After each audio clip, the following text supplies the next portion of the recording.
Thunder cracked across the Montana sky as Olivia Porter stared defiant into her father's face, the shadows dancing across the small cabin in the flickering lamplight. "I will not marry him, Father, not tomorrow, not ever," she declared, her voice steady despite the trembling in her hands. It was 1879, and at 20 years old, Olivia knew her own mind, even if the world expected her to obey without question. The rain pelted against the windows of their homestead as Jeremiah Porter's face twisted with rage, his weathered hands balling into fists at his sides. Outside, the darkness of the night enveloped their isolated ranch, miles from the nearest town of White Rock. "You will do as I say," Jeremiah roared, slamming his palm against the rough-hewn table. "Clayton Whitmore is the wealthiest rancher in the territory. This marriage will save us, save this land." Olivia's mother had died 3 winters ago, leaving her alone to face her father's increasingly desperate schemes. The drought had devastated their cattle, and debts had piled higher than the hay in their loft. But she couldn't sacrifice herself to a man 30 years her senior, a man known for burying 2 wives already. "I'd rather starve than be that man's property," Olivia replied, standing taller. Her honey-blonde hair fell in waves down her back, loosened from its pins during their heated argument. Her father's eyes narrowed dangerously. "Clayton will be here tomorrow at noon with the preacher. You will be ready, or by God, You'll what?" Olivia challenged, stepping forward. "Force me to the altar. Even the preacher wouldn't allow such a thing." The slap came swift and unexpected, stinging her cheek and sending her stumbling backward against the wooden chair. Shock silenced her as she touched her burning skin. "You ungrateful child," Jeremiah hissed, his voice low and menacing. "After everything I've sacrificed to keep this land, to keep a roof over your head, your mother would be ashamed." The mention of her mother sent a painful jolt through Olivia's heart. "Mother would never ask me to sell myself," she whispered. Jeremiah grabbed her arm, his fingers digging painfully into her flesh as he dragged her toward the door. The rain soaked them instantly as he pulled her across the muddy yard toward the barn, her boots slipping in the muck. "Father, please," she cried, the cold rain mingling with her tears. "You'll stay in the barn until morning," he growled, throwing open the heavy wooden door and shoving her inside. "Perhaps a night with the livestock will help you appreciate the comforts Clayton can provide." The lantern he carried cast grotesque shadows on the barn walls, illuminating the frightened eyes of their horses and the few remaining cattle they hadn't been forced to sell. The sweet smell of hay and the more pungent odor of animals filled her nostrils as he pushed her toward the empty stall in the back. "I won't do it," Olivia insisted, even as fear crept up her spine. She had never seen her father like this. Jeremiah's face was a mask of cold determination. "You have until dawn to come to your senses. Clayton arrives at noon." He stepped back, closing the stall gate and securing it with rope. "If you try to leave this barn before morning, I'll drag you back by your hair if need be." Olivia watched in disbelief as her father retreated, taking the lantern with him. The heavy barn door slammed shut, and she heard the unmistakable sound of the crossbar being slid into place, locking her inside. Darkness enveloped her, broken only by thin shafts of moonlight filtering through the cracks in the wooden walls. The rain hammered against the roof, creating a deafening cacophony that matched her racing heart.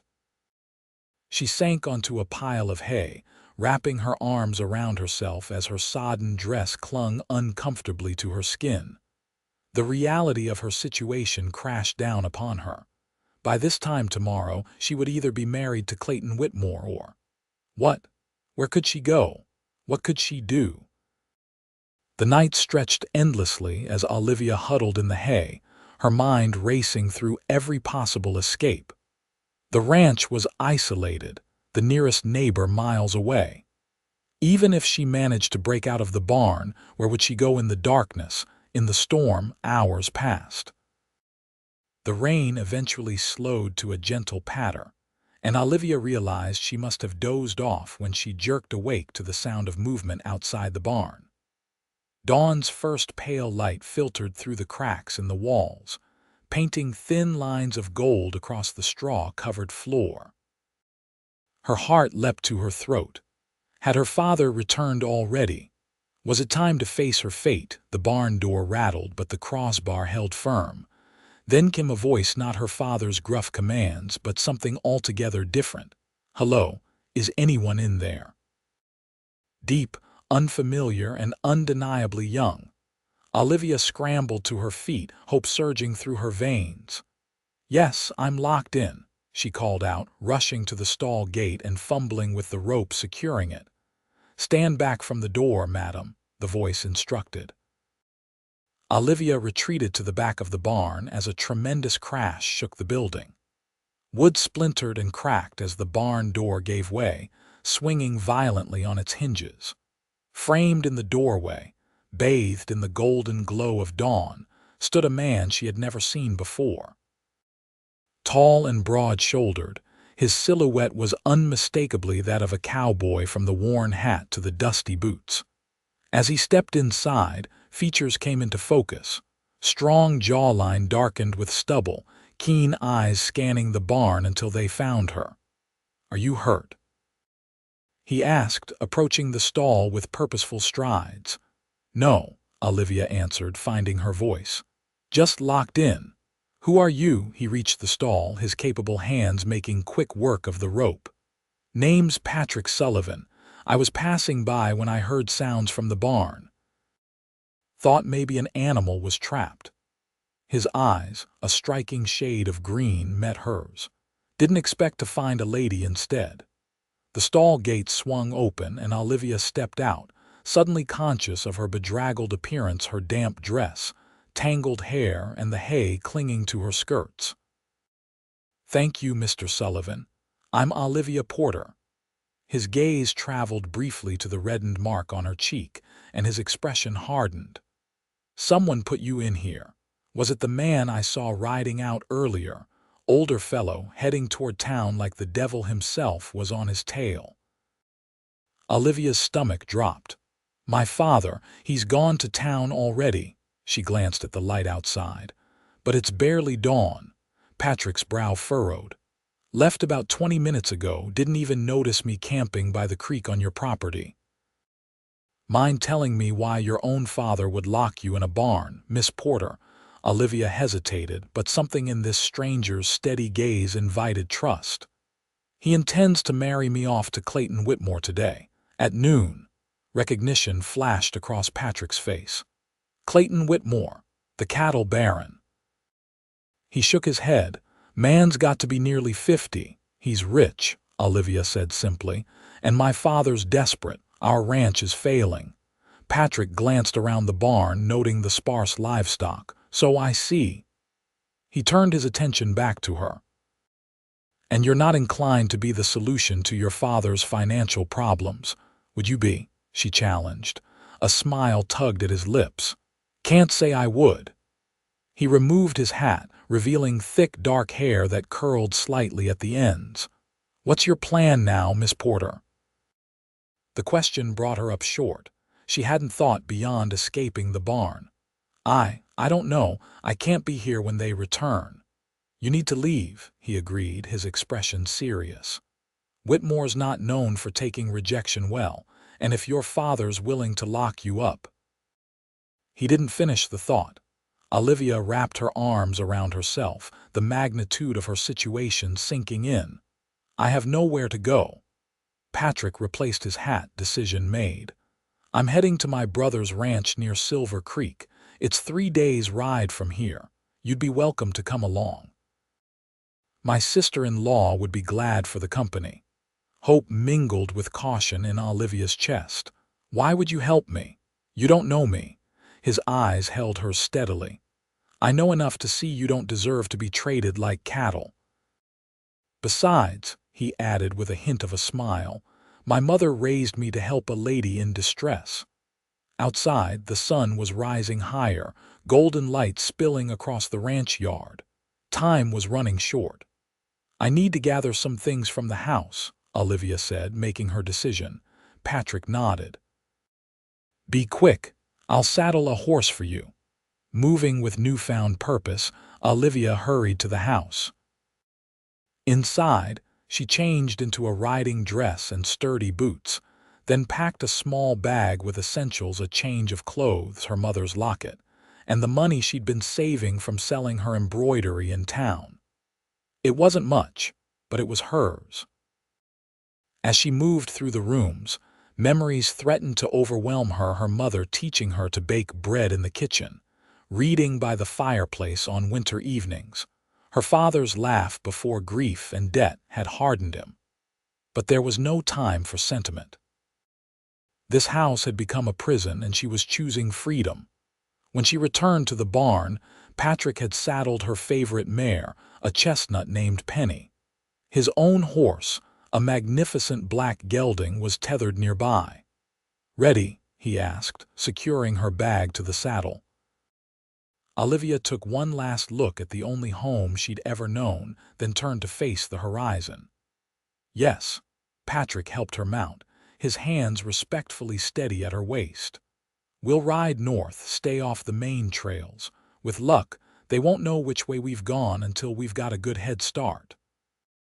As they rode away from the ranch, Olivia felt a curious mixture of terror and exhilaration. She was leaving everything she knew, placing her trust in a stranger with kind eyes and strong hands.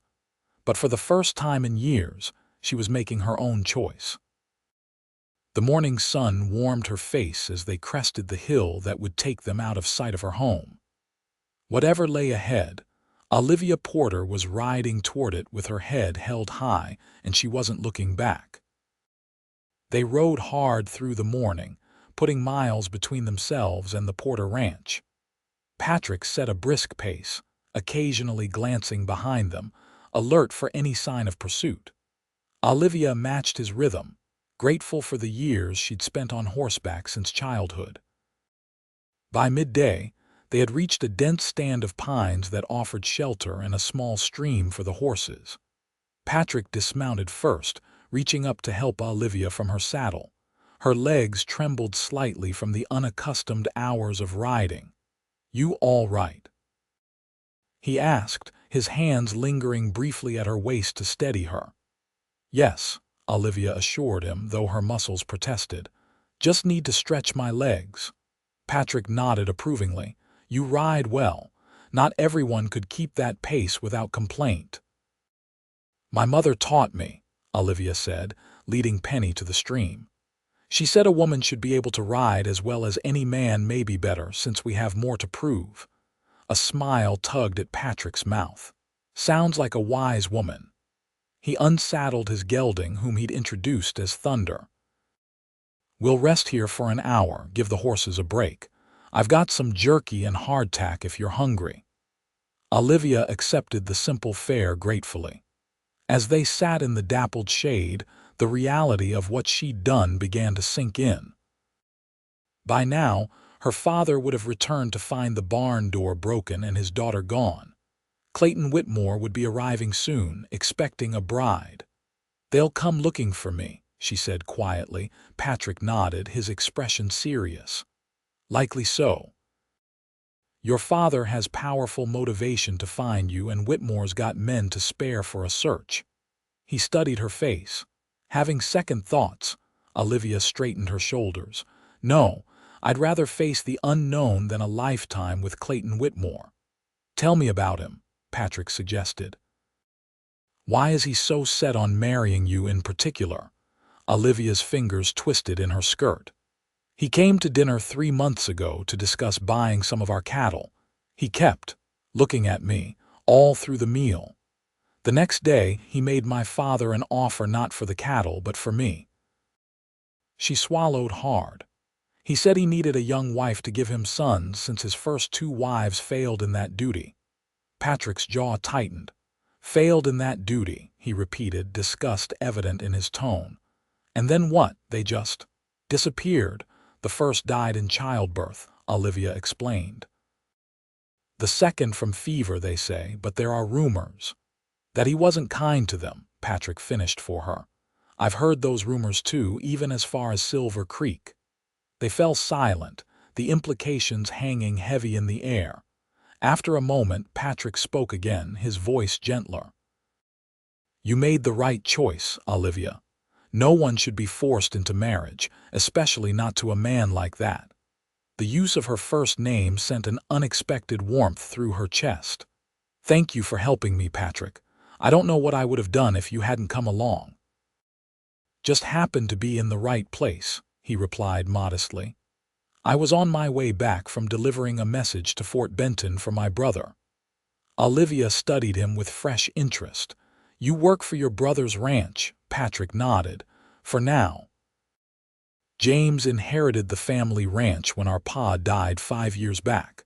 I work as his foreman, but I've been saving to buy my own spread someday. A shadow crossed his face. Though land's getting harder to come by with men like Whitmore buying up everything they can. Is that why you were camping rather than staying at a hotel in town? Olivia asked. A grin cracked his serious expression. Partly that, and partly because I prefer sleeping under the stars to some bedbug-infested room. The good Lord made a mighty fine roof with that sky. Olivia found herself smiling in return. There was something refreshingly honest about Patrick Sullivan, a quality that had become rare in her experience with men, who so often seemed to hide their true intentions. We should get moving, Patrick said, rising to his feet and offering her his hand. Still a lot of ground to cover before nightfall. They continued north, Patrick choosing less traveled paths that wound through hills and valleys. As they rode, he pointed out landmarks and shared stories of his journeys through the territory. Olivia found herself relaxing in his company, the weight of fear gradually lifting from her shoulders.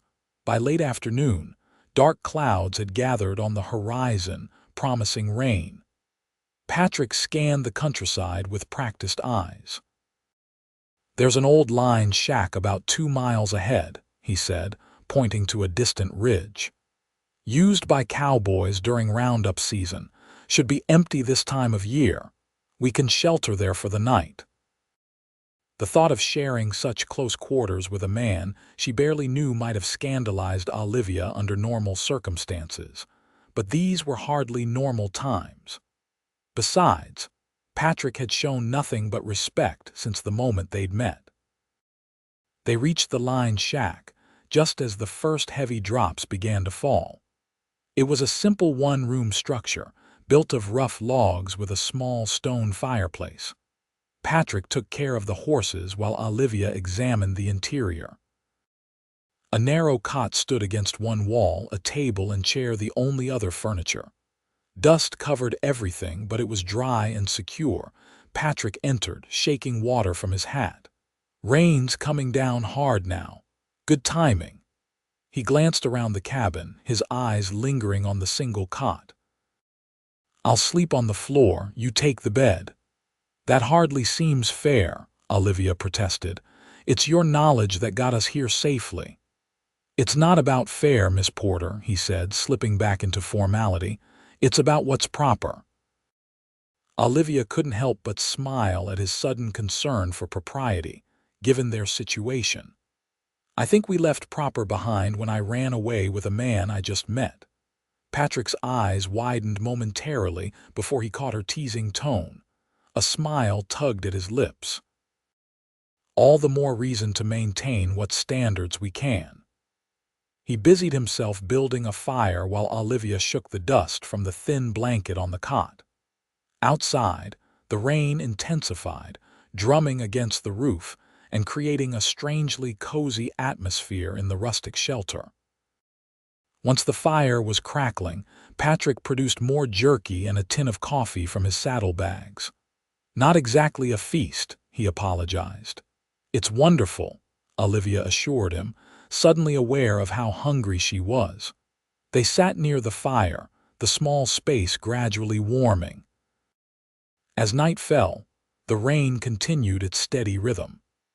In the firelight, Olivia studied Patrick's profile, the straight line of his nose, the determined set of his jaw, the way his eyes reflected the dancing flames. He was handsome in a rugged way, but it was his quiet confidence that drew her attention most. "Tell me about your family," she said, breaking the comfortable silence. Patrick leaned back against the wall. "Not much to tell. My pa came west after the war, settled in Montana Territory with my ma. Had four of us. James is the oldest, then me, my sister Mary, who's married to a shopkeeper in Helena, and young Thomas, who's still in school back east." "You all went east for schooling," he nodded. "Ma insisted, said just because we lived in the wilderness didn't mean we had to be wild ourselves." A fond smile softened his features. Pa humored her, though it nearly broke him financially. He believed in her vision for us. "They sound wonderful," Olivia said softly. "They were." Patrick's expression clouded. "Lost Ma to pneumonia 7 years ago. Pa followed 5 years later, his heart, the doctor said, but I think he just missed her too much to stay." "I'm sorry," Olivia offered, understanding that particular grief all too well. "I lost my mother 3 years ago, influenza." Patrick nodded, acknowledging their shared loss. "And your pa?" "He always been so." "Hard?" Olivia suggested. "No, he was different when Mother was alive," laughed more. "After she died, he seemed to lose his way. The drought came, the cattle started dying, the debts piled up." She sighed. "By the time Clayton Whitmore made his offer, I think Father saw it as the only way out." "Doesn't excuse locking you in a barn," Patrick said firmly. "No," Olivia agreed. "It doesn't." They fell silent again, each lost in thoughts of family and the paths that had led them to this moment, strangers sharing shelter from the storm, bound together by an impulsive act of rescue. Eventually, Patrick cleared his throat. "We should get some rest. Dawn comes early, and we've got a long ride ahead tomorrow." He spread his bedroll on the floor near the fire, politely turning his back as Olivia arranged herself on the cot.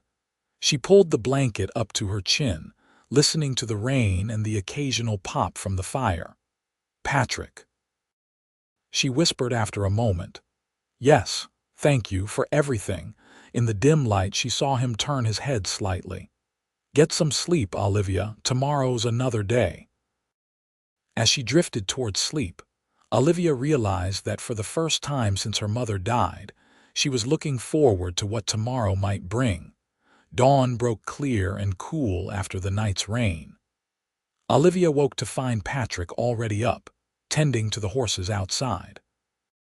The small cabin felt different in the morning light, less like a hideaway and more like the first stop on a journey. She quickly arranged her hair and straightened her riding dress as best she could. When Patrick returned, he carried a couple of eggs and some wild onions. "Found a nest not far from here," he explained, setting about preparing a simple breakfast. "Not much, but better than jerky again." They ate in companionable silence, the enormity of what lay ahead hanging between them. After they'd finished and packed their few belongings, Patrick turned to her with a serious expression. "Today's riding will be harder. We'll be crossing open country for a while before we reach the foothills.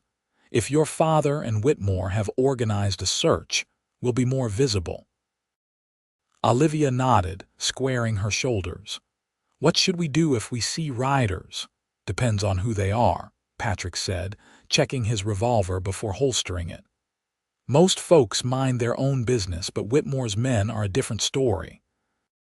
If we spot them, we'll have to make a run for the trees to the north." As they rode out, Olivia could feel a new tension in Patrick's posture. He scanned the horizon frequently, his right hand never straying far from his gun. The unease was contagious, and Olivia found herself starting at every distant movement. They had been riding for perhaps 3 hours when Patrick suddenly reined in, his body alert. Olivia followed his gaze to a rise about half a mile distant, where several riders had appeared. "Could be anyone," she said hopefully. Patrick shook his head. "They've stopped. They're looking this way." He turned to her, decision made. "We ride. Now." They spurred their horses northward, abandoning the easy path for a direct route to the distant tree line. Behind them, shouts carried on the wind, followed by the thunder of pursuing hoofbeats. "They've seen us," Olivia cried, her heart pounding as she urged Penny to greater speed. Patrick's face was grim. "Just keep riding, don't look back." The distance to the trees seemed impossible, stretching endlessly before them while their pursuers gained ground with every passing moment. Olivia could hear them now, the hoofbeats growing louder, occasional shouts carrying on the wind. When the first gunshot cracked across the plains, Olivia ducked instinctively, though the bullet went wide. "They're firing warning shots," Patrick called to her. "They don't want to hit you, just scare us into stopping." They reached the first scattered trees, weaving through them at dangerous speed. The forest grew denser, forcing them to slow somewhat but providing more cover from their pursuers. Patrick led them along a narrow game trail, branches whipping past as they rode. The sounds of pursuit grew fainter as they penetrated deeper into the forest. After what seemed like an eternity, Patrick signaled a halt in a small clearing beside a swift-flowing stream. Both horses were lathered and breathing hard. Olivia's hands trembled as she dismounted, her legs nearly buckling beneath her. Patrick was immediately at her side, steadying her. "You all right?" she nodded, fighting to catch her breath. Who were they?" "Couldn't tell for certain," Patrick admitted, leading the horses to drink. "But that was a search party, no doubt about it. Might have been ranch hands from neighboring spreads. Your father could have offered a reward." The thought sent a chill through Olivia. How determined was her father to see this marriage through? She had never imagined he would go to such lengths. "What now?" she asked, trying to keep fear from her voice. Patrick studied the forest around them. "We stay off the open plains. It'll make for slower going, but we can't risk being spotted again." He glanced at her, concern evident in his eyes. "It's going to be a hard journey from here." "I'm not turning back," Olivia said firmly. A smile touched his lips. "Didn't think you would." He reached out, brushing a leaf from her hair with gentle fingers. "You're braver than you give yourself credit for, Olivia Porter." The simple touch sent warmth spreading through her chest, momentarily banishing her fear. For a heartbeat, they stood close enough that she could see the flecks of gold in his green eyes, could feel the solid reassurance of his presence. Then Patrick stepped back, clearing his throat. "We should keep moving. Still have daylight to use." They continued through the forest, traveling more slowly but making steady progress northward. Patrick seemed to know the land well, finding paths where Olivia saw only wilderness. By late afternoon, they had left the dense forest behind, emerging into rolling foothills dotted with pine groves. "We're making good time," Patrick told her as they paused to rest the horses. "There's a small settlement about 10 miles ahead, Little Bend. Not much more than a trading post and a few cabins, but there's an old trapper there named Ezekiel who's a friend. We can spend the night, get supplies." "Is it safe?" Olivia asked. "Word might have spread about me." Patrick considered this. "It's off the main trails. Folks there keep to themselves mostly, but you're right to be cautious." He studied her a moment. "We could say you're my wife traveling to visit family, might prevent questions." The suggestion brought unexpected color to Olivia's cheeks. "Your wife?" Patrick's own face reddened slightly. "Just for appearances, of course. Mrs. Sullivan for a night." Olivia nodded, trying to ignore the strange fluttering in her stomach at the thought. "If you think it's best." They reached Little Bend as dusk was settling, the handful of rough buildings nestled in a small valley. Smoke curled from chimneys, and lanterns glowed in windows, creating an unexpectedly welcoming sight after their tense day of travel. Patrick led them to a cabin set slightly apart from the others. An elderly man with a long white beard was sitting on the porch, whittling a piece of wood. He squinted at their approach, then broke into a wide grin. "If it ain't young Sullivan," he called, setting aside his project. "What brings you to these parts?" "Evening, Ezekiel," Patrick greeted him, dismounting and helping Olivia from her horse. "Traveling north with my wife. Hoping you might have room for us tonight." Ezekiel's sharp eyes took in Olivia, lingering on her face. For a terrible moment she feared he would recognize her, but then he nodded. "Any friend of Pat's is welcome here, and his missus too, of course." The old trapper showed them to a small room at the back of his cabin, furnished simply with a bed and a washstand. "Not fancy, but it's clean," he said proudly. "I'll get some stew heating."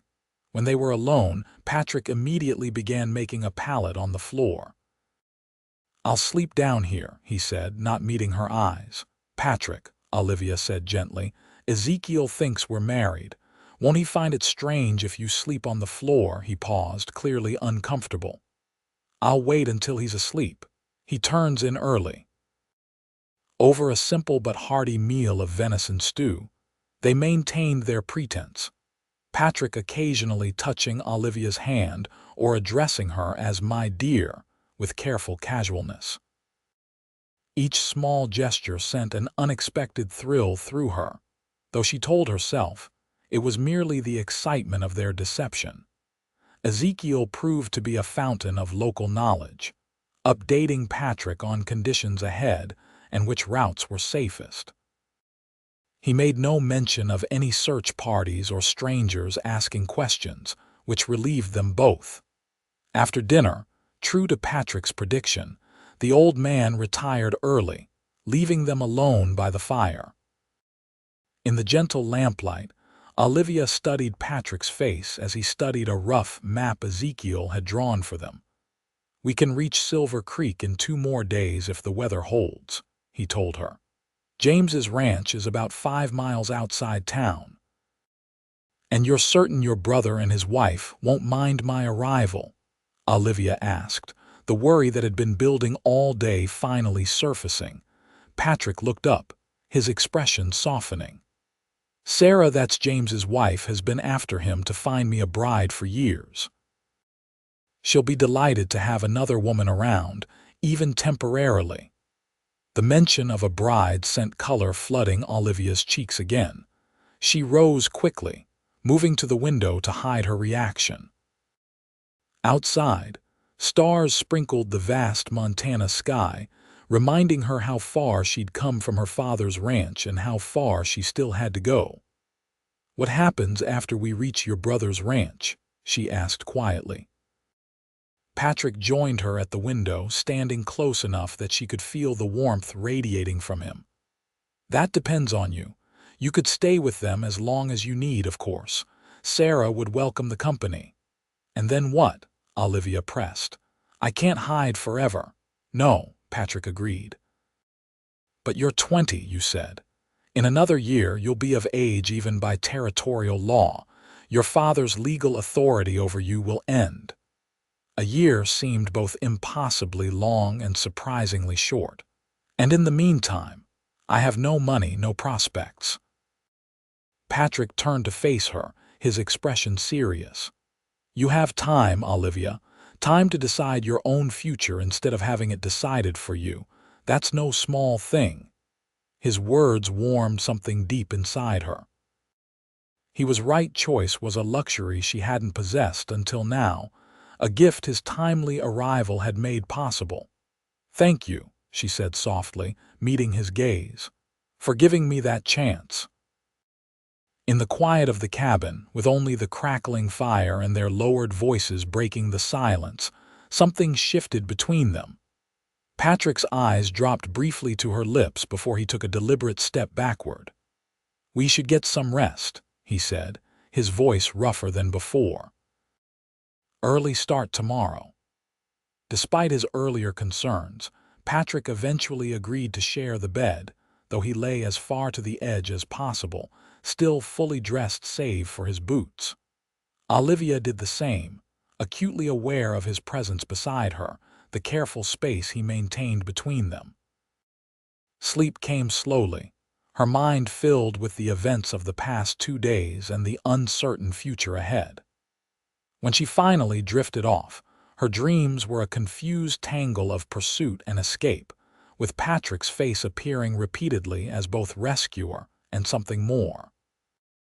She woke at first light to find his side of the bed empty.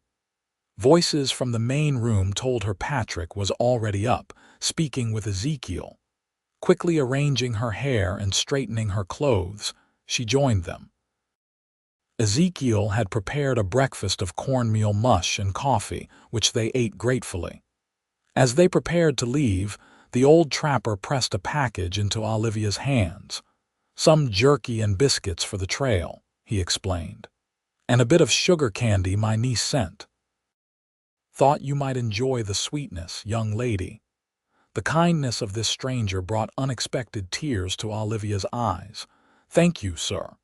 Ezekiel waved away her thanks. "You take care of this one," he said, nodding toward Patrick. "He's a good man despite his stubborn streak." "I will," she promised, the words feeling strangely right on her lips. They departed Little Bend under clearing skies, their horses rested and their spirits lifted by the night's safety. Patrick had purchased additional supplies from Ezekiel, including a warmer blanket for Olivia and ammunition for his revolver.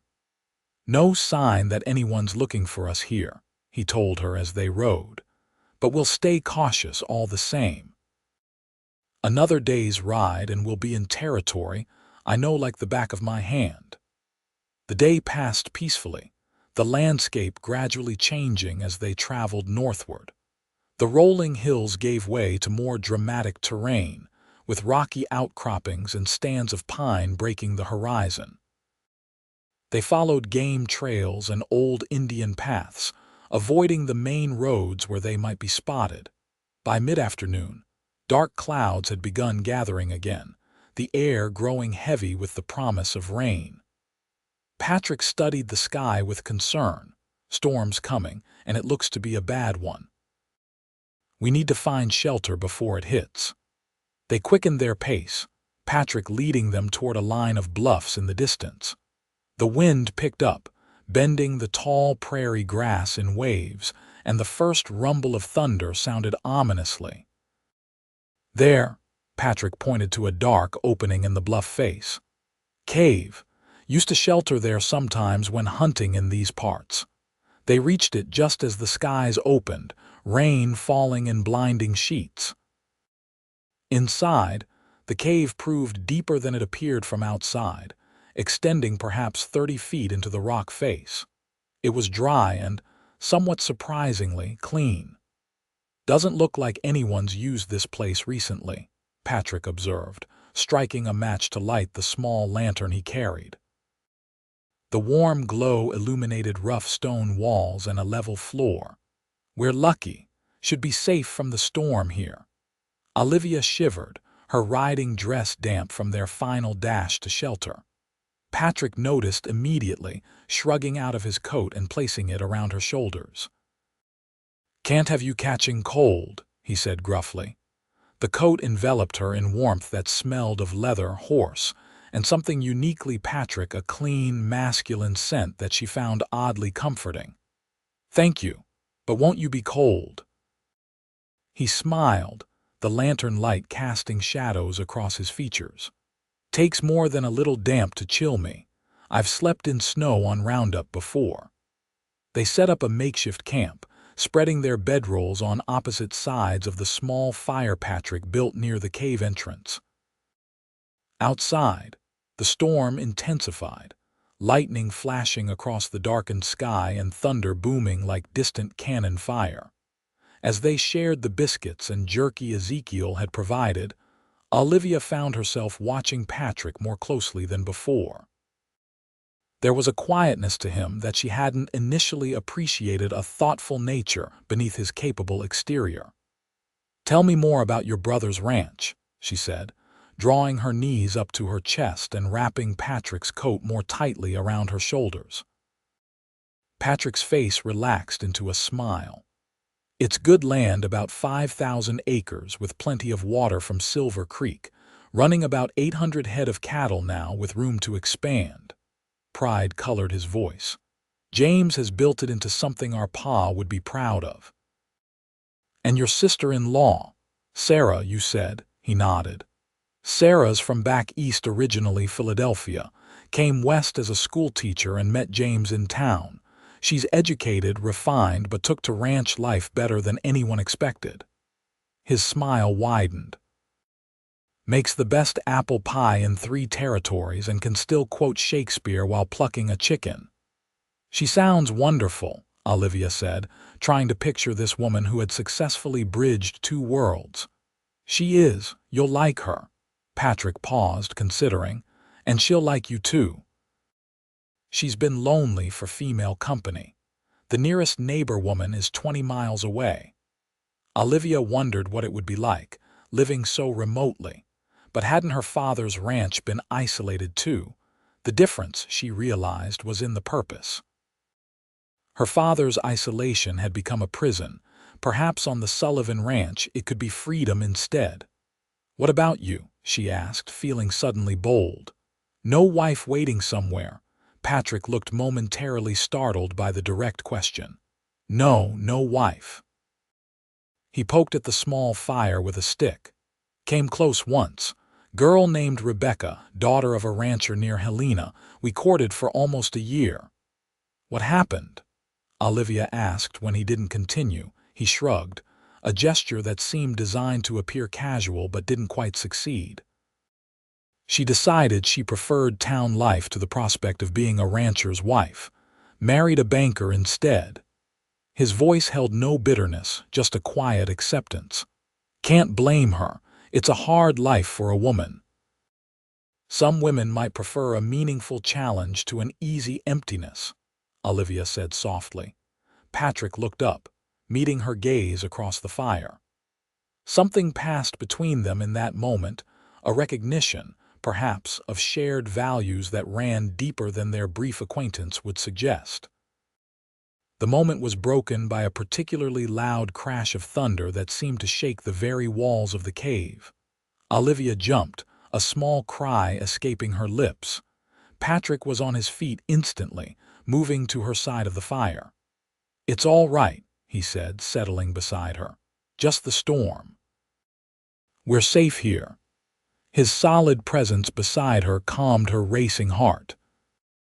Outside, the storm continued its fury, but inside their rocky shelter, a different kind of tension was building, one that had nothing to do with fear and everything to do with the man whose shoulder now pressed warmly against hers.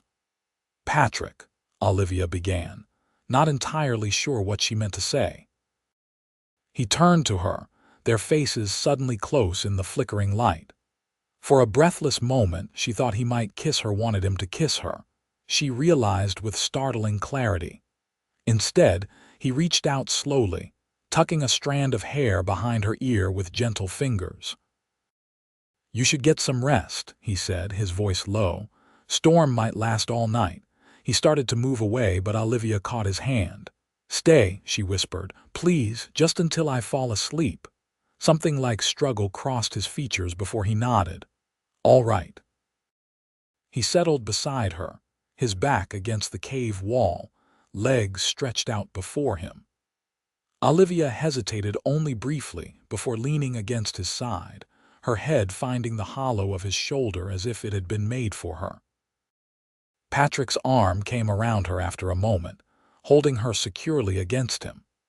The steady beat of his heart beneath her ear was more soothing than any lullaby, and despite the raging storm outside, Olivia soon drifted into the most peaceful sleep she'd known in years. She woke sometime in the night to find herself still cradled against Patrick's chest, his breathing deep and even in sleep. The fire had burned low, casting the cave in soft shadows. Outside, the storm had passed, leaving only the gentle patter of occasional raindrops. Carefully, so as not to wake him, Olivia shifted to look at his face. In sleep, the vigilant expression he maintained during their journey had smoothed away, revealing a younger, almost vulnerable countenance. His dark lashes rested against his cheeks and his lips were slightly parted.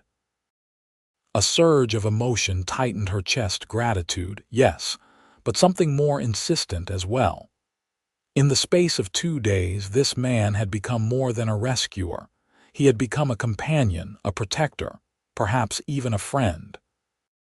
And if her heart quickened when he smiled at her, if his touch sent warmth spreading through her veins, well, that was natural, wasn't it? Under the circumstances.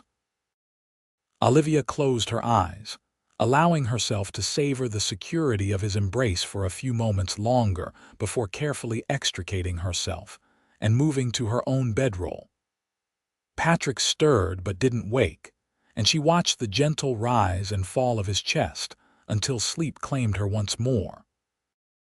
Morning dawned clear and bright, the storm having washed the world clean.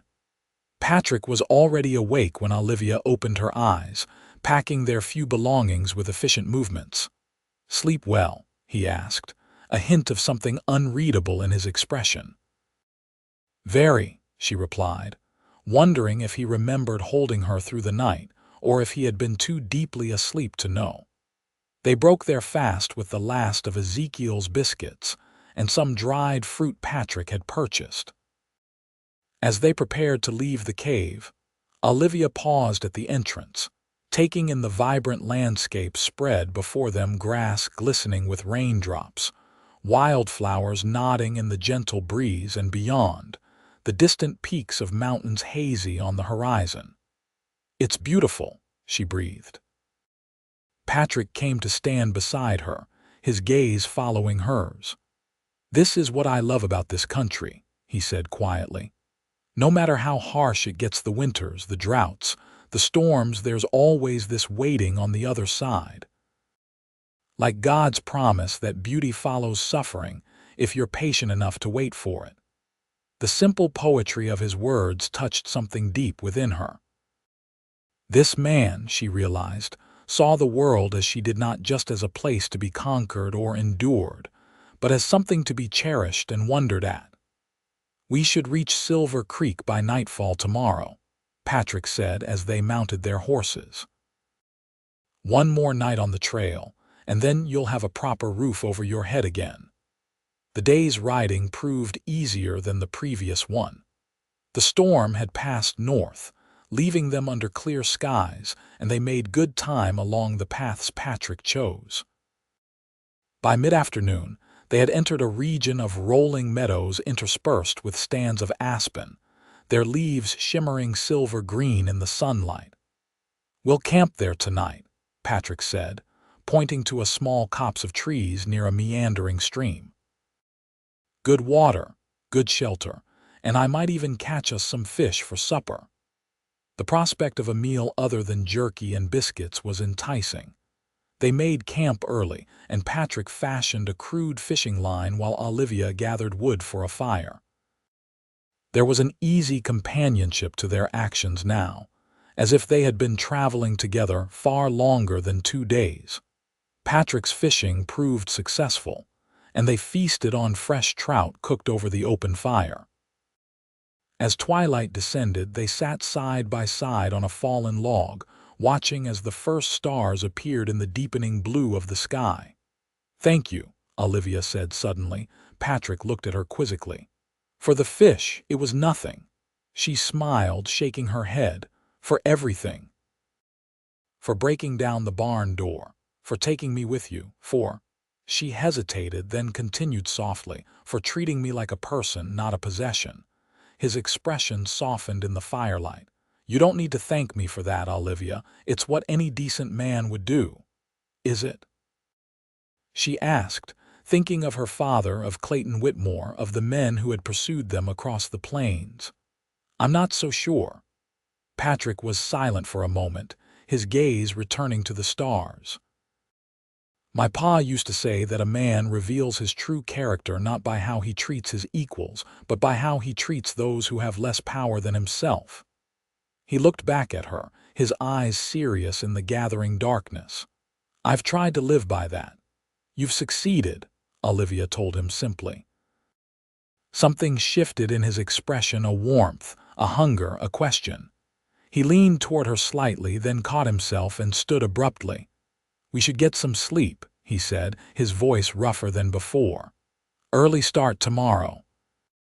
That night, they slept on opposite sides of the fire, but Olivia found herself watching Patrick's silhouette long after his breathing had evened out in sleep. Something was building between them, something neither had put into words, but which vibrated in the air like the tension before a storm breaks. Tomorrow, they would reach his brother's ranch. What then? Would this strange, intense connection they'd formed survive in the ordinary world of daily life? Or was it merely a product of their shared adventure, destined to fade once the danger passed? Olivia didn't know, but as she finally drifted toward sleep, she found herself hoping, perhaps foolishly, that whatever lay between them was only beginning.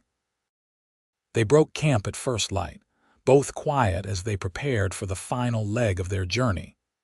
Patrick seemed more withdrawn than usual, his responses to her questions polite but brief. Olivia wondered if he regretted bringing her, now that they were so close to his brother's home. As the sun climbed higher, the landscape began to change, becoming more cultivated. They passed occasional fenced fields, and in the distance, cattle grazed on open rangeland. We're on Sullivan land now, Patrick told her as they crested a hill around midday. He pointed to the valley below, where a substantial ranch house stood surrounded by outbuildings, corrals, and bunkhouses. Smoke curled from the chimney, and figures moved about the yard, tiny at this distance. It's larger than I expected, Olivia admitted, taking in the sprawling operation. Pride showed plainly on Patrick's face. James has done well. Added the north section 2 years ago and built a new barn last summer. He glanced at her, ready to meet them. Nervousness fluttered in Olivia's stomach. What have you told them about me? In your message, I mean. Nothing, Patrick admitted. I sent word ahead that I was returning, but there wasn't time to explain. This, he gestured between them. We'll tell them the truth. James and Sarah will understand. They rode down into the valley, following a well-maintained trail that eventually widened into a proper road. As they approached the ranch house, a tall man emerged from the barn, shading his eyes against the sun. His face broke into a broad smile of recognition. Pat, he called, striding toward them. The family resemblance was unmistakable, the same strong jawline and build, though James Sullivan's hair was lighter and his frame slightly heavier than his younger brother's. Patrick dismounted, grinning as his brother engulfed him in a bear hug. Good to see you, James. James stepped back, his gaze moving curiously to Olivia. And who might this be? Before Patrick could answer, the ranch house door opened and a woman hurried out. She was perhaps 30, with warm brown hair and a pretty, open face currently alight with pleasure. Patrick Sullivan, you're late, she scolded affectionately, embracing him. We expected you yesterday. Her gaze too found Olivia, still mounted on Penny. Oh, you've brought company. Patrick helped Olivia dismount, his hands steady at her waist. James, Sarah, this is Miss Olivia Porter, she's. He hesitated, then simply said, she needed my help. Something in his tone must have conveyed the seriousness of the situation, for James and Sarah exchanged a quick glance before Sarah stepped forward, her smile welcoming. Miss Porter, you're most welcome here, she said, taking Olivia's hands in her own. You must be exhausted from your journey. Come inside and rest while the men see to the horses. The ranch house was spacious and comfortable, with polished wooden floors and well-crafted furniture. Sarah led Olivia to a guest room on the second floor, where a large bed with a colorful quilt dominated the space. "You can wash up here," Sarah said, indicating a washstand with pitcher and basin. "I'll bring you some fresh water and something to eat. You must be famished after riding all morning." Left alone, Olivia sank onto the edge of the bed, overwhelmed by the sudden transition from life on the trail to this ordered domestic world. The mattress felt impossibly soft after nights on bedrolls, and the clean white curtains at the window seemed almost decadently delicate. Sarah returned shortly with hot water, a tray of bread and cheese, and a sympathetic smile. "When you're ready, come downstairs. Patrick's explaining your situation to James now, but they'll want to know what you'd prefer to do next." Olivia washed her face and hands, combed her tangled hair, and straightened her travel-worn clothing as best she could. The simple food revived her spirits somewhat, though anxiety still twisted in her stomach. What if James Sullivan wasn't as understanding as his brother? What if they sent her away? When she descended the stairs, she found Patrick and his brother in the sitting room, their conversation halting as she entered. James rose, his expression grave but not unkind. "Miss Porter," he said, gesturing to a comfortable chair, "please join us." Olivia sat, folding her hands in her lap to hide their trembling. "Thank you for welcoming me into your home, Mr. Sullivan." "James, please," he corrected with a smile. "Patrick has told me about your situation. I want you to know that you're welcome to stay here as long as necessary." Relief washed through her. "That's very generous of you." James shook his head. "Not at all. No woman should be forced into marriage against her will. The law may not protect you adequately, but we can." Sarah joined them, carrying a tea tray. "We have plenty of room, and I've been desperate for female company," she said, her eyes twinkling. "The nearest neighbor woman is 20 miles away," Olivia finished with a smile, remembering Patrick's words. "So I've been told." Sarah laughed, pleased. "Exactly so. And while I love my husband and his cowboys dearly, there are times when a woman longs for another woman to talk to." The warmth of their welcome eased Olivia's fears. As they talked, she found herself relaxing into the comfortable domesticity of the Sullivan home. Sarah was as educated and eloquent as Patrick had described, but also practical and unpretentious. James had his brother's steadiness, tempered with a dry wit that frequently set them all laughing. Only Patrick seemed somewhat withdrawn, contributing to the conversation but avoiding Olivia's gaze. She wondered at the change in him, now that they had reached safety. After dinner that evening, a hearty meal that reminded Olivia how inadequate their trail rations had been, Sarah showed her to the ranch's small library, a cozy room lined with bookshelves. "Patrick mentioned you enjoy reading," Sarah said, indicating the well-stocked shelves. "Feel free to borrow anything that interests you." Olivia ran her fingers along the leather-bound spines, marveling at the unexpected treasure. "This is wonderful." "Did you bring all these books from Philadelphia?" Sarah nodded, pride evident in her expression. "Most of them. James thought I was mad hauling crates of books across the country, but I couldn't bear to leave them behind. Now he reads almost as much as I do." "It must have been difficult, adjusting to life here after growing up in a city," Olivia ventured. "Terribly difficult at first," Sarah admitted, settling into a worn armchair and inviting Olivia to take its mate. "I cried myself to sleep more nights than I care to remember during that first year. Everything was so vast, so wild, so different from what I knew." "What changed?" Olivia asked, genuinely curious. Sarah's expression softened. "I did. Or rather, I discovered parts of myself I never knew existed: strength, resilience, a love for this land that snuck up on me when I wasn't looking. She smiled. And of course, there was James. Loving him made loving his world easier. There was wisdom in Sarah's words that resonated with Olivia's own experiences these past few days. Hadn't she too discovered unexpected strength within herself? Hadn't the vast Montana landscape begun to speak to her in ways she hadn't anticipated? And Patrick? She quickly redirected her thoughts. You and James have built something beautiful here. We have, Sarah agreed, though it hasn't always been easy. Ranching is a precarious business, especially in this country.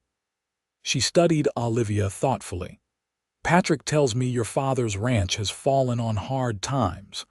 Olivia nodded, sadness touching her at the thought of what had once been a prosperous homestead.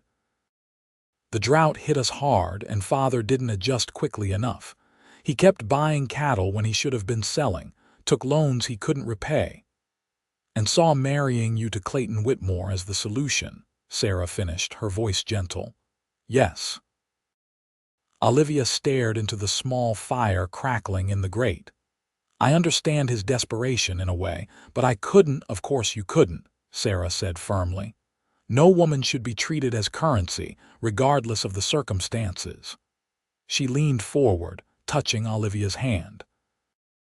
You did the right thing, leaving as you did, and Patrick did the right thing bringing you here. He's been. Olivia searched for the right words, kind, honorable. Something knowing glinted in Sarah's eyes. Yes, he is those things, among others. Before Olivia could respond, the door opened and Patrick himself appeared, looking somewhat uncomfortable to find them in private conversation. Sorry to interrupt, he said. James wanted me to tell you that Miller spotted some riders heading this way from the south. Probably nothing to worry about, but we're keeping watch. Sarah rose immediately. I'll make sure the guest room isn't visible from outside, just in case. She squeezed Olivia's shoulder reassuringly before leaving them alone. Patrick lingered by the door, his posture tense. It's probably just hands from the next ranch over, but we can't be too careful. Do you think it could be my father, or Whitmore's men?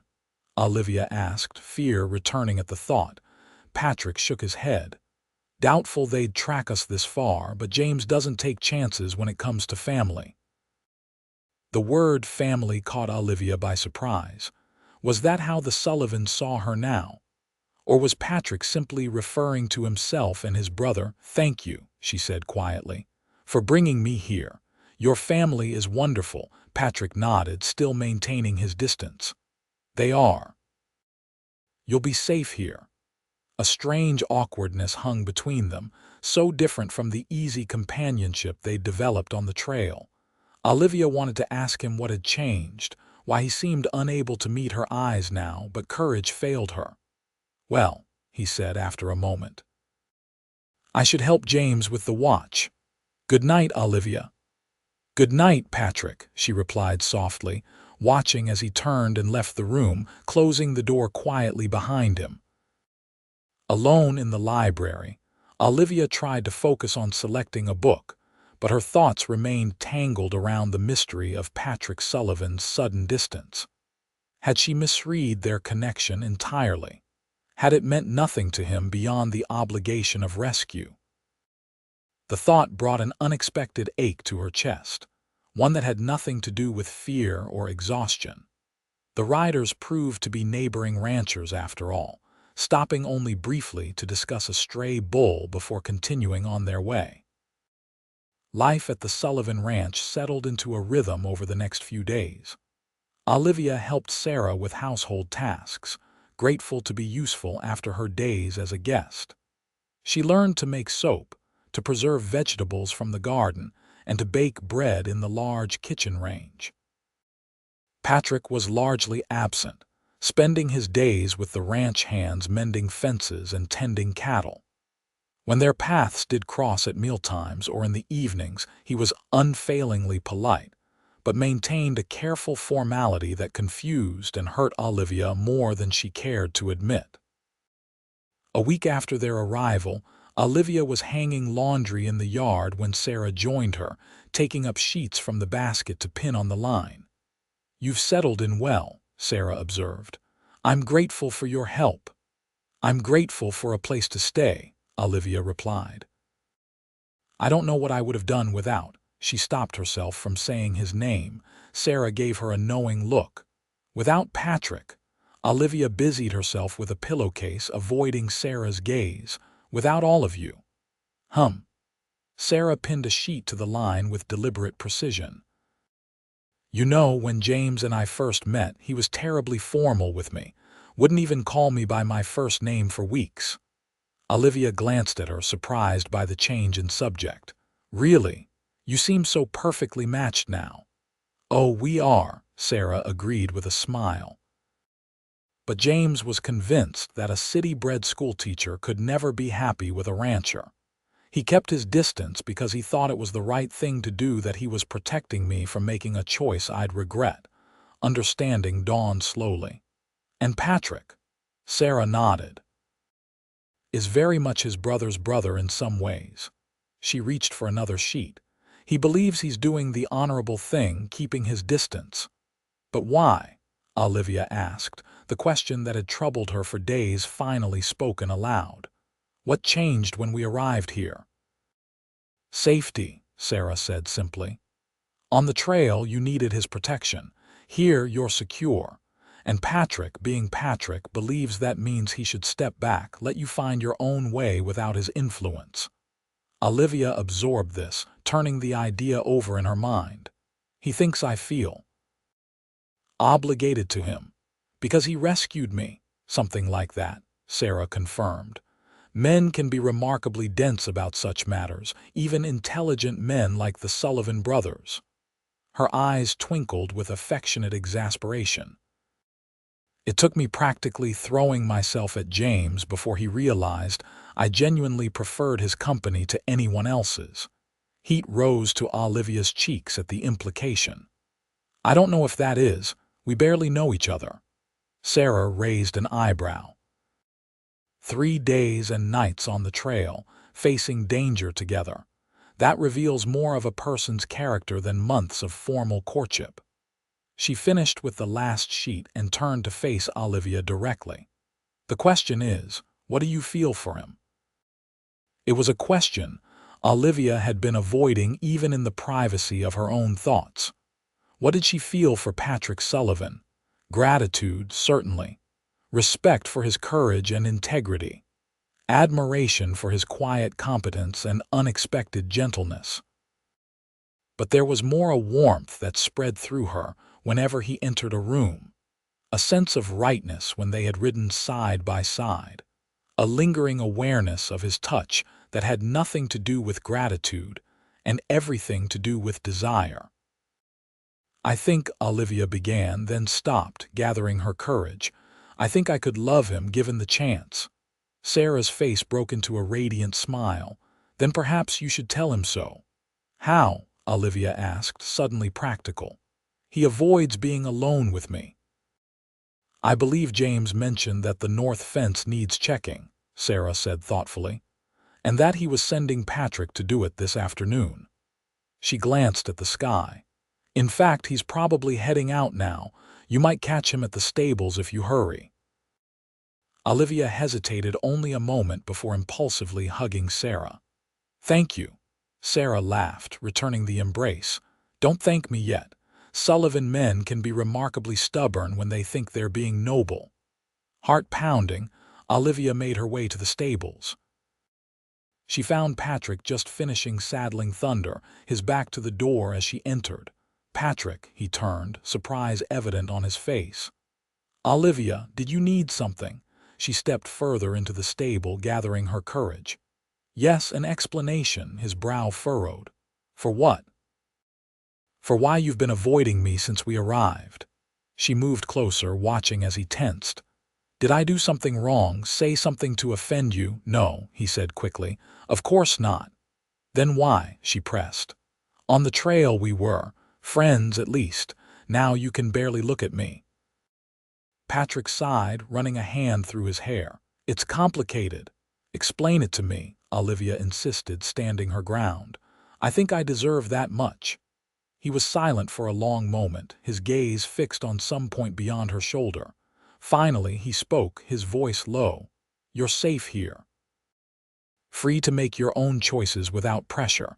I didn't want my feelings to influence those choices. Your feelings, Olivia repeated softly. And what are those exactly? Patrick's eyes finally met hers, vulnerability plain in their green depths. I think you know. She shook her head slowly. I need to hear you say it, he exhaled heavily as if surrendering in some internal battle. I care for you, Olivia, more than I should given how short a time we've known each other. But there it is. Joy bloomed in her chest, but she kept her expression serious. And you decided, without asking me, that the best response to these feelings was to avoid me entirely. Put so directly, his logic seemed suddenly flawed. Patrick shifted uncomfortably. I thought you needed time, space to adjust to your new situation without feeling obligated to me. Obligated, Olivia repeated, stepping closer still. Is that what you think? That any feelings I might have for you would stem from obligation? Hope flickered in his eyes. Do you have feelings for me? Yes, she said simply, her heart pounding. Not from gratitude or obligation, but from knowing you, seeing your courage, your kindness, your integrity. The way you look at a storm-washed morning and see God's promise in it. Patrick stood very still, absorbing her words. Then slowly, he closed the remaining distance between them, raising one hand to gently cup her cheek. Olivia, he murmured, her name a question and answer both. Yes, she whispered, tilting her face up to his. His lips met hers with tender hesitation at first, then with growing certainty as she responded. Olivia's hands found his shoulders, steadying herself as the world seemed to tilt beneath her feet. The kiss deepened, Patrick's arms encircling her waist, drawing her closer. When they finally broke apart, both breathless, Patrick rested his forehead against hers. I've wanted to do that since the cave, he admitted. Olivia smiled, happiness bubbling through her like spring water. Why didn't you? Trying to be honorable, he said ruefully. James would say I was being stubborn. Sarah suggested as much, Olivia confessed. She may have directed me here intentionally. Patrick laughed, the sound warm and genuine. I should have known. She's been giving me pointed looks all week. His expression grew more serious. But Olivia, I meant what I said. You're free to choose your own path now. If that path doesn't include me, she silenced him with another kiss, brief but emphatic. Patrick Sullivan, I choose you, if you'll have me. The smile that broke across his face was like sunrise after the longest night. I'll have you, he promised, his voice rough with emotion, for as long as you'll have me in return. A discreet cough from the stable doorway interrupted them. They turned to find James standing there, his expression a mixture of amusement and satisfaction. I see the north fence will have to wait, he observed dryly. Patrick didn't release Olivia, keeping one arm securely around her waist. It seems so. James nodded, a smile tugging at his lips. Can't say I'm surprised. Sarah's been predicting this outcome since the day you arrived. He looked at Olivia. Welcome to the family officially. As James departed, Patrick turned back to Olivia, his eyes serious despite his smile. He's getting ahead of himself, perhaps. There's much we still need to discuss. Yes, Olivia agreed, but we have time for that discussion now.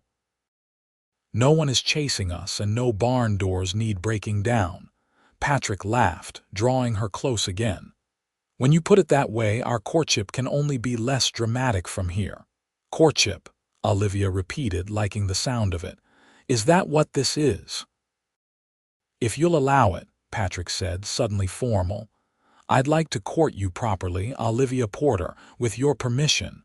She pretended to consider, tapping one finger against her lips. I suppose I could permit it, under certain conditions. Name them, he challenged, his eyes alight with happiness. First, no more avoiding me, she said firmly. Second, you must kiss me at least once daily.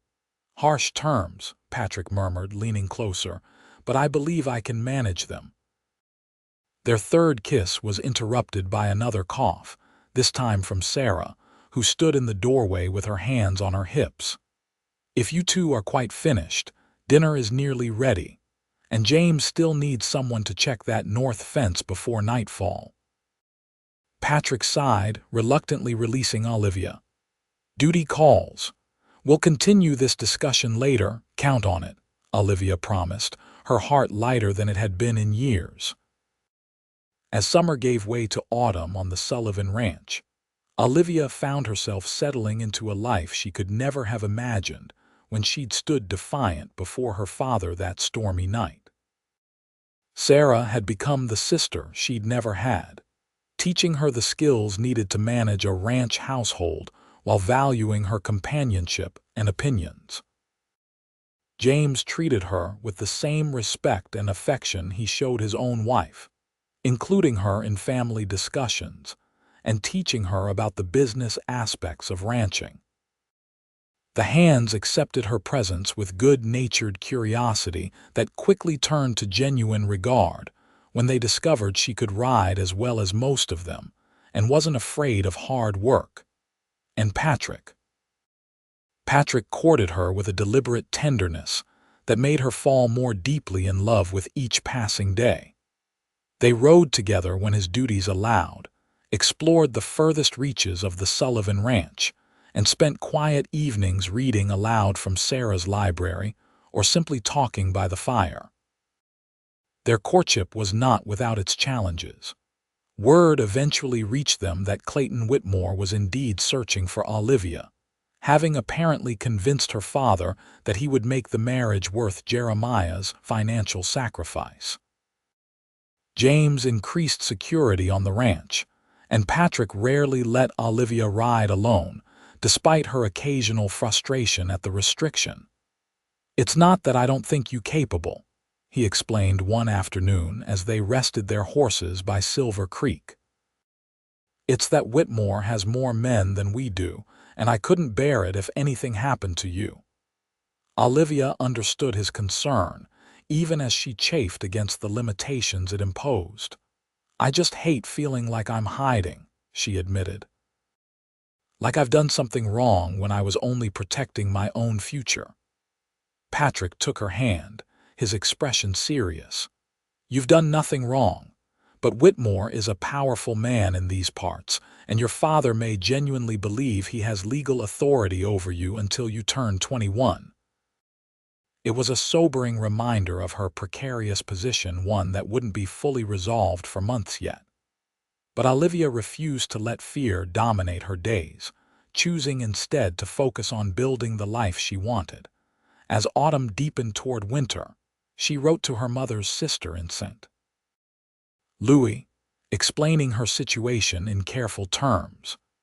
The response came weeks later: sympathy, an open invitation to visit when circumstances allowed, and a family Bible that had belonged to Olivia's mother smuggled out of the Porter Ranch by a sympathetic ranch hand who had once courted Aunt Margaret. "She says Mother would have been proud of my courage," Olivia told Patrick, tears welling in her eyes as she traced the familiar handwriting in the Bible's family record. "That she never would have wanted me married against my will." Patrick's arm encircled her shoulders, drawing her close. "Your aunt sounds like a wise woman. I look forward to meeting her someday." The first snow fell in early November, transforming the ranch into a wonderland of white. Confined more often to the house by weather, Olivia and Sarah baked, sewed, and prepared for the coming Christmas celebrations. Patrick and James spent long hours ensuring the cattle had access to feed and unfrozen water, returning to the house with ruddy cheeks and frosted beards. On the evening of the first real blizzard, when wind howled around the eaves and snow piled high against the windows, Patrick found Olivia alone in the library. She had been reading by lamplight but set her book aside when he entered, smiling at the sight of him. "James said the cattle are all secure," he reported, settling beside her on the small sofa. "We shouldn't lose any in this storm." "That's wonderful news," Olivia said, leaning into his side. His arm came around her automatically, a gesture that had become as natural as breathing. They sat in comfortable silence for a time, watching the fire dance in the grate. Then Patrick shifted slightly, reaching into his pocket. "I have something for you," he said, suddenly seeming nervous. "Something I've been carrying for a while, waiting for the right moment." Olivia's heart began to beat faster as he withdrew a small object and held it out to her. In his palm lay a ring, a simple gold band set with a single pearl surrounded by tiny diamonds. "It was my mother's," Patrick explained softly. "Pa gave it to her when they decided to come west together. James has her wedding ring, but Ma left this one specifically for whichever of her boys married for love rather than convenience." He smiled slightly at the memory.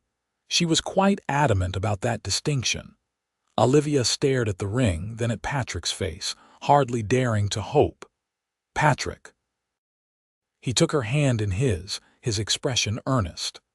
"Olivia Porter, these past months have been the happiest of my life. I know we met under unusual circumstances, but I believe with all my heart that God meant for our paths to cross that morning." He drew a deep breath. "I love you. I want to build a life with you here or elsewhere if you prefer. Will you marry me?" Joy surged through Olivia, bright and overwhelming.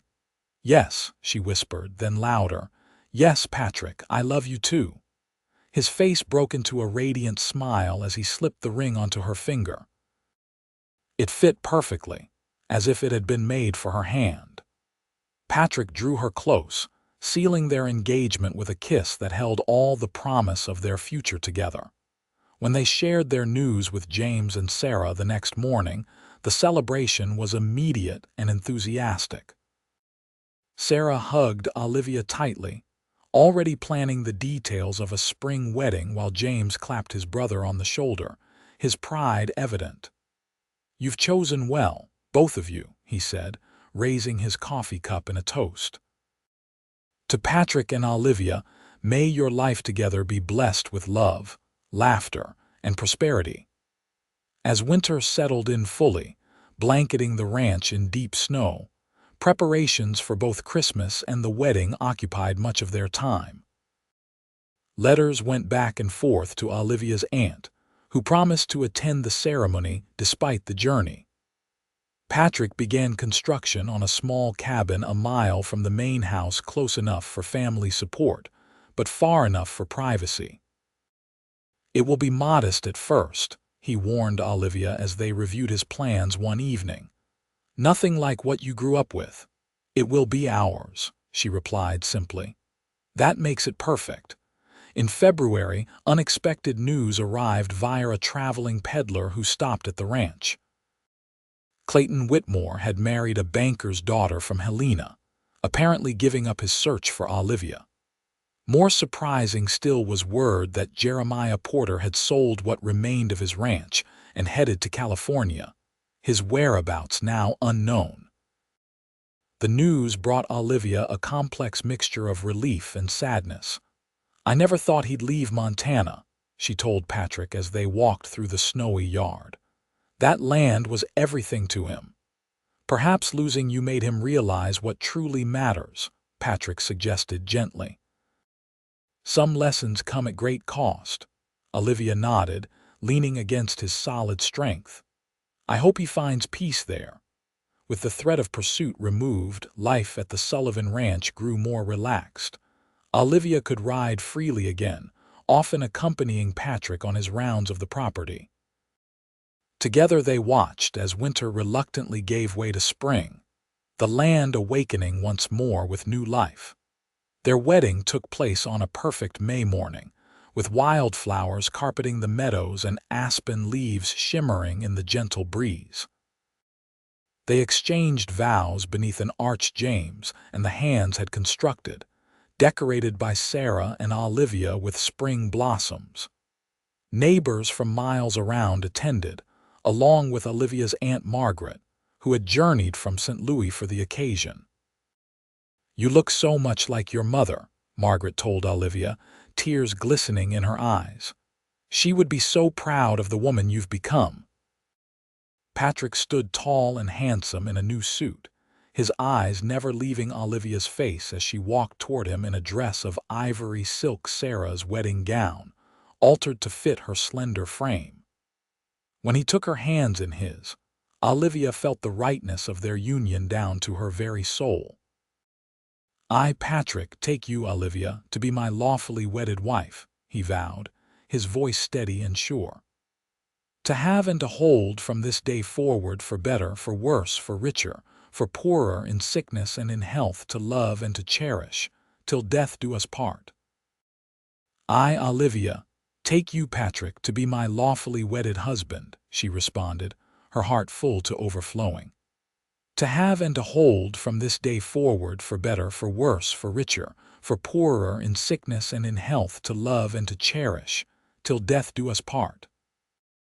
When the preacher pronounced them husband and wife, Patrick's kiss was both tender and passionate, a promise of all the years to come. The celebration continued well into the evening, with music and dancing, food and laughter filling the Sullivan Ranch with joy. Later, as they rode together to their new cabin, now finished and furnished with gifts from friends and family, Olivia marveled at the journey that had brought her to this moment. "A year ago, I couldn't have imagined any of this," she told Patrick as they approached the small house that was to be their home. Lamplight glowed in the windows, welcoming them. Patrick dismounted and came to lift her down, holding her close for a moment before setting her on her feet. "Regrets?" he asked, searching her face in the moonlight. "Not a single one," Olivia assured him, rising on tiptoe to kiss him. "Every step led me to you," he smiled, sweeping her into his arms to carry her across the threshold. "Welcome home, Mrs. Sullivan." Inside, the cabin was simple but comfortable, a main room with a stone fireplace, a bedroom with a large bed covered in one of Sarah's quilts, a small kitchen with new pots hanging from hooks. What it lacked in grandeur, it made up for in warmth and promise. "It's perfect," Olivia declared, turning to embrace her husband. "Absolutely perfect." In the years that followed, the small cabin expanded along with their family. Their first child, a son named Michael, arrived exactly a year after their wedding, a strong, healthy boy with his father's green eyes and his mother's determined spirit. 2 years later, Emma joined them, a tiny, dark-haired daughter who had all the hands wrapped around her finger before she could walk. The ranch prospered under the combined efforts of the Sullivan brothers, with Patrick eventually purchasing adjoining land to expand their holdings. On the 5th anniversary of the day Patrick had broken down the barn door, he and Olivia rode to a hilltop overlooking their land. Spring was in full bloom, painting the valley in vibrant greens and wildflower colors. Their children were spending the day with their aunt and uncle, giving the couple a rare day to themselves. "You ever think about how differently our lives might have gone?" Olivia asked as they spread a blanket on the grass. "If you hadn't camped by that creek that night, if you hadn't heard me in the barn." Patrick considered this, stretching out beside her on the blanket. "Sometimes. But then, I remember what my mother used to say about God's plan being revealed in unexpected moments." He took her hand, running his thumb over the pearl ring she still wore alongside her wedding band. "I was meant to find you that morning." Olivia smiled, leaning down to kiss him. "My heroic cowboy breaking down doors at dawn," he laughed, drawing her into his arms. "I'd break down 1,000 doors to reach you." Olivia Sullivan. As they lay together beneath the vast Montana sky, Olivia thought of all the doors, literal and figurative, that had closed and opened in her life. The barn door that had imprisoned, and then, through its destruction, liberated her. The doors of opportunity that had appeared when she'd found the courage to choose her own path. The door to their cabin, through which they'd carried their newborn children, creating a family bound by love rather than obligation. "I love you," she whispered to her husband, gratitude filling her heart for the twist of fate that had brought this good, honorable man into her life on that fateful dawn. Patrick's arms tightened around her, his voice warm against her ear. "And I love you, always." In the valley below, their home awaited their return, and beyond it stretched a future they would build together, day by day, choice by choice, love by love. A future that had begun with a desperate prayer, a broken door, and the courage to ride toward the unknown horizon.